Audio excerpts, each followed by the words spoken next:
स्वागत है आप सभी का।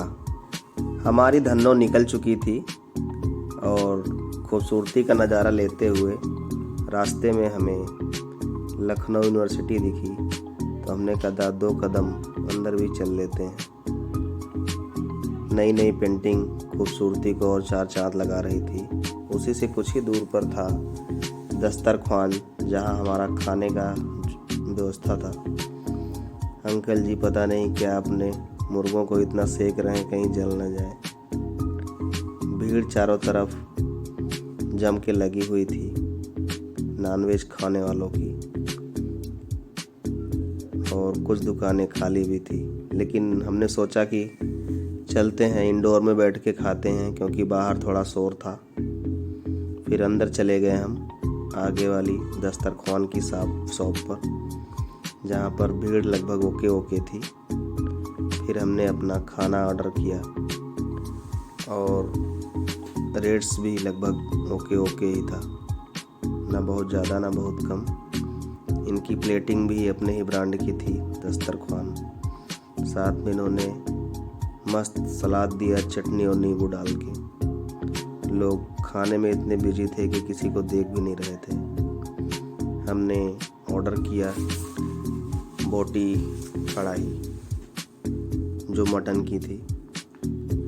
टेस्टी थी काफ़ी और जूसी भी थी। साथ में हमने ऑर्डर किया पराठा और रुमाली रोटी।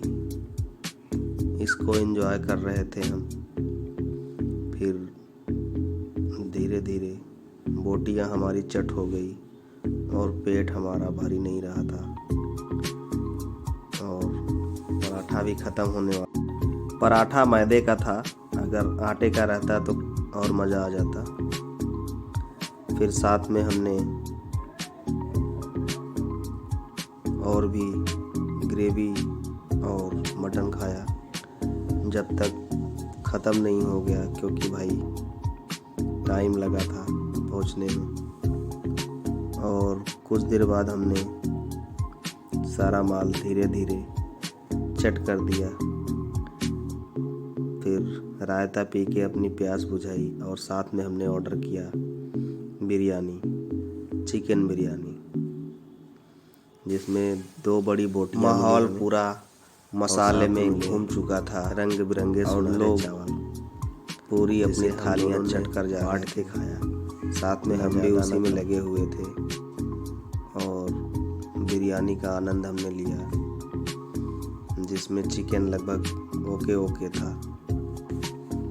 हल्की ग्रेवी भी मिली, जिसे मिला के खाने में थोड़ा सा टेस्ट और बढ़ गया।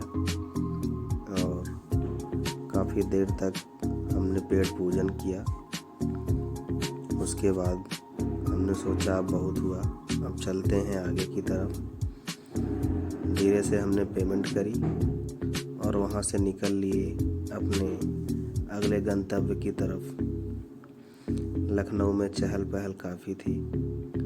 फिर हमें निकलना भी था, तो हमने ऑटो ली और निकल लिए। Thank you.